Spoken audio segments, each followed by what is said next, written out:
বন্ধুরা, শীত মানেই পিঠেপুলি উৎসব। আর এই শীতের দিনে পিঠে না খেলে ঠিকঠাক যেন জমে না। আজ নিয়ে এলাম খোলজা পিঠের রেসিপি। কী করে এই খোলজা পিঠা আমি তৈরি করলাম সম্পূর্ণ ভিডিওটি দেখার অনুরোধ রইল। তবে পিঠাগুলো কিন্তু আমি গুড় ছাড়াই তৈরি করেছি। তবে এত সুন্দর কালার আমি কিভাবে এনেছি সম্পূর্ণ ভিডিওটা দেখুন, তাহলে বুঝতে পারবেন। চলুন তাহলে।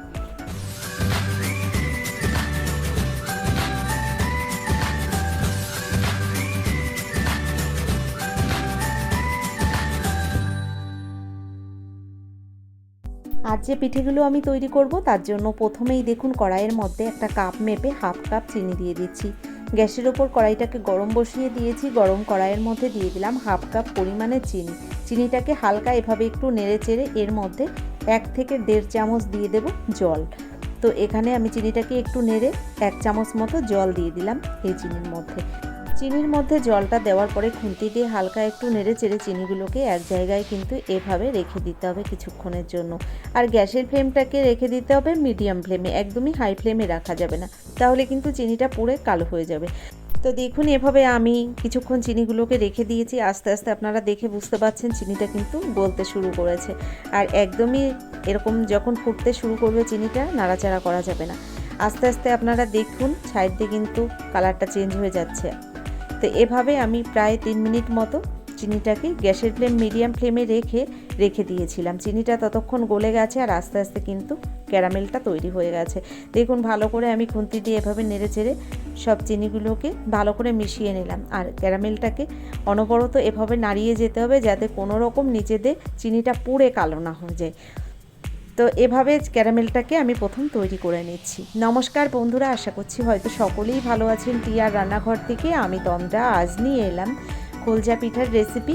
দেখতে থাকুন আমি এই খোলজা পিঠাগুলো কিভাবে বানাচ্ছি, কি কি ব্যবহার করেছি সম্পূর্ণ ভিডিওটি দেখার অনুরোধ রইল। আশা করছি আপনাদের ভালো লাগবে। দেখুন এখানে ক্যারামেলটা তৈরি হয়ে গেলে এর মধ্যে আমি 1 কাপ পরিমাণে দিয়ে দিলাম জল। আর জলটা দেওয়ার পরে ভালো করে জলটাকে কিন্তু ক্যারামেলের সঙ্গে মিশিয়ে দিলাম। আর এবার গ্যাসটাকে বন্ধ করে আমি এই ক্যারামেলটাকে নামিয়ে ঠান্ডা করে নেব। তো বন্ধুরা দেখুন ক্যারামেলটার কি দারুণ কালার এসেছে, একদম টকটকে একটা কালার। আর আমি কিন্তু আজ পিঠেগুলো এই ক্যারামেল দিয়েই তৈরি করব। এখানে দেখুন আমি নিয়েছি 1 কাপ পরিমাণে সুজি। আর এই সুজিগুলোকে দিয়ে দিচ্ছি একটা মিক্সির জারের মধ্যে। মিক্সির জারের মধ্যে দিয়ে আমি একটু ঘুরিয়ে নিয়েছি আর এরকম একটা গুঁড়ি বানিয়ে নিয়েছি এখানে। তো এখানে দেখুন আমি যে সুজিগুলোকে গুঁড়ো করে নিয়েছি ঠিক এরকমই রেখেছি, একদম পাউডারের মতো না করে আমি কিন্তু হালকা একটু কুচি কুচি রেখেছি। এখানে হাত দিলে বোঝা যাচ্ছে একটু দানা দানা পাচ্ছে হাতে। তো এখানে একটা বোলের মধ্যে আমি সুজিগুলোকে ঢেলে দিলাম। সুজিগুলো ঢেলে দেওয়ার পরে এর মধ্যে দিয়ে দিচ্ছি স্বাদ মতো লবণ। লবণটা দেওয়ার পরে ভালো করে আমি লবণটাকে মিশিয়ে নিচ্ছি এই সুজির সঙ্গে। তো ভালো করে দেখুন এখানে মিশানো হয়ে গেছে। এবার দিয়ে দিচ্ছি আমি এখানে হাফ কাপ পরিমাণে ফেটানো টক দই। তো টক দইটা আমি দিয়ে দিচ্ছি সুজির মধ্যে।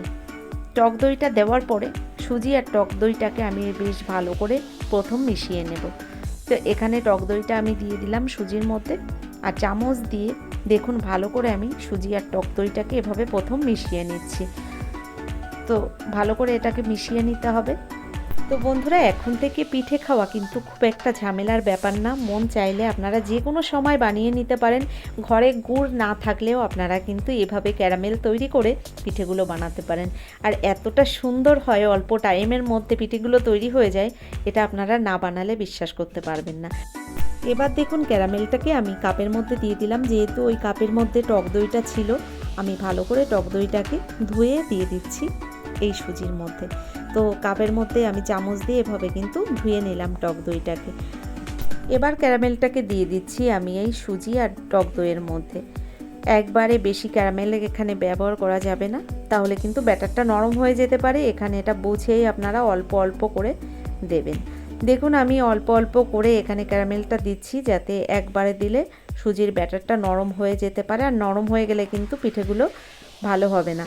দেখুন ঠিক এরকম একটা ব্যাটার আমি কিন্তু বানিয়ে নিচ্ছি। ভালো করে ফেটিয়ে নিতে হবে, কোনো রকম এর মধ্যে যেন লাঞ্চ না থাকে। তো এভাবে দেখুন আমি একটা হ্যান্ড উইস্কি দিয়ে ভালো করে মিশিয়ে নিলাম। তো এই পিঠেগুলো বানানো এতটাই সহজ, আপনারা না দেখলে বুঝতে পারবেন না। একদম অল্প সময়ের মধ্যে কিন্তু মাত্র 1 মিনিট টাইম হাতে থাকলেই আপনারা বানিয়ে নিতে পারেন। দেখুন বাকি ক্যারামেলটাও আমি দিয়ে দিলাম এই সুজির মধ্যে। আর এভাবে ব্যাটারটাকে আমি বানিয়ে নিলাম। ব্যাটারটা কিন্তু পুরোপুরি এখানে রেডি হয়ে গেছে। ব্যাটারের ঘনত্বটাও আপনারা দেখুন, ঠিক এরকমই রেখেছি। আর আমি কিন্তু এর মধ্যে কোনো রকম জল এক্সট্রা ব্যবহার করিনি। দেখুন ভালো করে আমি আরও একবার ফেটিয়ে নিচ্ছি। আর এখানে ব্যাটারটা রেডি হয়ে গেলে আমি ঢাকনা বন্ধ করে 30 মিনিটের জন্য রেস্টে রেখে দিলাম। 30 মিনিট বাদে আবার চলে এলাম। এবার এর মধ্যে দিয়ে দিচ্ছি দেখুন 1 চামচের 3 ভাগের 1 ভাগ বেকিং পাউডার। আর বেকিং পাউডারটা দেওয়ার পরে আবারও একবার ভালো করে মিশিয়ে নিলাম। তো এভাবে মিশিয়ে নেওয়ার পরে আর কোনো রকম রেখে দেওয়ার দরকার নেই, আপনারা সঙ্গে সঙ্গেই কিন্তু পিঠেগুলো বানিয়ে নিতে পারবেন। দেখুন আমার এখানে ব্যাটারটা পুরোপুরি রেডি হয়ে গেছে। ব্যাটারটা কতটা হালকা হয়ে গেছে আপনারা দেখে বুঝতে পারছেন। এখানে দেখুন কিছুটা নারকেল কোড়া নিয়েছি, সঙ্গে নিয়েছি কয়েকটা চেরি টুকরো করে। এবার দেখুন গ্যাসের উপর একটা কড়াই গরম বসিয়ে দিয়েছিলাম। কড়াইটা গরম হয়ে গেলে আমি একটু ঘি দিয়ে ব্রাশ করে নিলাম। আর এর মধ্যে 1 হাতা ব্যাটার দিয়ে দিলাম। আর মাঝখানে একটা চেরি দিয়ে সাইড দিয়ে আমি একটু নারকেল কোড়া দিয়ে দিলাম। এবার ঢাকনা বন্ধ করে 1 মিনিটের অপেক্ষা। 1 মিনিটের মধ্যেই কিন্তু পিঠেগুলো পুরোপুরি তৈরি হয়ে যাবে। দেখুন আমি এবার ঢাকনাটা বন্ধ করে দিচ্ছি। আর 1 মিনিট বাদে আবার আপনাদের দেখাচ্ছি। দেখুন এখানে 1 মিনিট বাদে আবার ঢাকনাটা খুলে আপনাদের দেখাচ্ছি। কত সুন্দর দেখুন প্রথম পিঠেটাই তৈরি হয়ে গেল। এতটা সুন্দর হয় এই পিঠেগুলো, আপনারা এটা না বানালে বুঝতে পারবেন না। যেমন দেখতে সুন্দর হয়, খেতেও কিন্তু দুর্দান্ত হয়। দেখুন আবারও একইভাবে আমি একটু ঘি ব্রাশ করে দিলাম। এখানে দেখুন অল্প অল্প ব্যাটার দিয়ে আমি মাঝখানে এভাবে একটু হালকাভাবে দিয়ে দিলাম। আপনারা কিন্তু এই পিঠেগুলো বড়ও বানিয়ে নিতে পারেন, তবে আমি এখানে আর বড় করলাম না। আমি এখানে চিতই পিঠের সাইজটাই বানিয়েছি। এভাবে দেখুন আমি সাইড দিয়ে একটু নারকেল কোড়া দিয়েছি। পিঠেগুলো এত সুন্দর দেখতে হয়েছিল কি বলবো। ঢাকনা বন্ধ করে আবারও 1 মিনিট রেখে দিলাম। আর 1 মিনিটের বেশি টাইম লাগবে না, তার মধ্যেই পিঠেগুলো কিন্তু তৈরি হয়ে যাবে। দেখুন আর একটা পিঠেও আমি তৈরি করে নিয়েছি। এখানে কতটা জালিযুক্ত হচ্ছে দেখুন পিঠেগুলো, আর এতটা নরম। দেখুন আর একটা পিঠেও তৈরি করে নিয়েছি। একইভাবে আমি বাকি পিঠেগুলোও আপনাদের বানিয়ে দেখাবো। তবে এই পিঠেগুলো বানাতে এত ভালো লাগছিল কি বলবো, অল্প সময়ের মধ্যে তৈরি হয়ে যাচ্ছিল, যে কারণে বানাতে কিন্তু ভীষণ ভালো লাগছিল।